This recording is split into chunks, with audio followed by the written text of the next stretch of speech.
Sadly, I couldn't be more bored with Young and Restless of late. It's so repetitive and talky, as opposed to action-y, that it's become exhausting. If only fans still cared who runs what company. Some have been calling for something big or murdery to happen, and that's exactly the kind of soapy injection that the show needs. It's the reason why the over-the-top villainy of Cameron Kirsten worked so well. We were desperate for it. With that said, we are rolling into November sweeps, so there's still hope for drama. What does the future hold? How much fun were the flashbacks in the Christine-centric episode? I love to see the old hairstyles and revel in the bigger feel to the drama.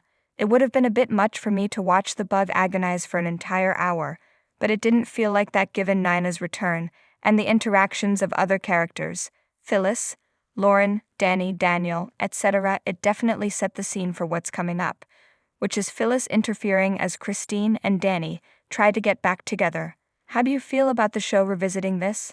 Circle the wagons. As the Abbotts circle the wagons, Kyle appears to be ever more motivated to betray his family, but will he? Or will he instead save the day? It could still go either way. One thing's for sure, there isn't enough room for Jack, Billy, and Kyle at the top, so something will have to give. Audra has somewhat lost her lure for me after opting to become Tucker's puppet again. Ashley, meanwhile, is trying the old tack of trying to ingratiate herself with Tucker to suss out his plans, but she got exactly nowhere, and the two of them ended up in tears. This drama actually speaks to me more than most offerings on screen right now. They are such an entertaining twosome when they're riffing off of one another that I find myself rooting for them to get back together and rediscover what was lost, and for Tucker to actually reform. Devin's inability to trust Tucker tugs at the heartstrings too. If they're not going to go the redemption route, then let Tucker wreak havoc. In related commentary, I call BS. How would Mamie not have known Tucker was a bad guy? He cheated on Ashley during their first marriage, a fact that she would have been well aware of given that she supposedly keeps up with the Abbotts. Did she not even do a simple internet search on him? Further, as much as I love the idea of reviving the rivalry between Mamie and Jill, trying to take Chancellor from her isn't a good look.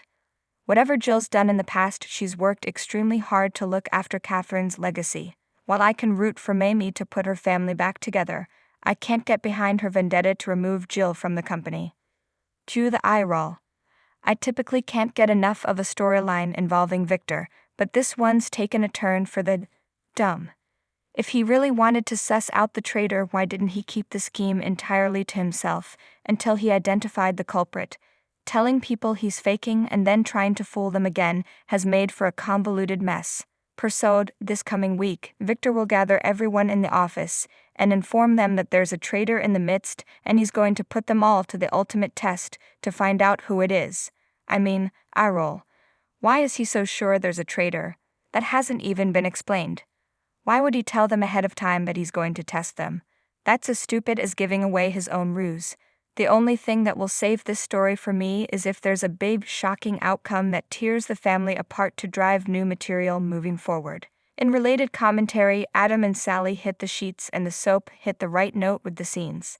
How much did you want Adam to rub Nick's face in it when he accused him of pestering Sally and asked, "When are you just going to let it go?" Instead, Adam just smiled. Love triangle explodes.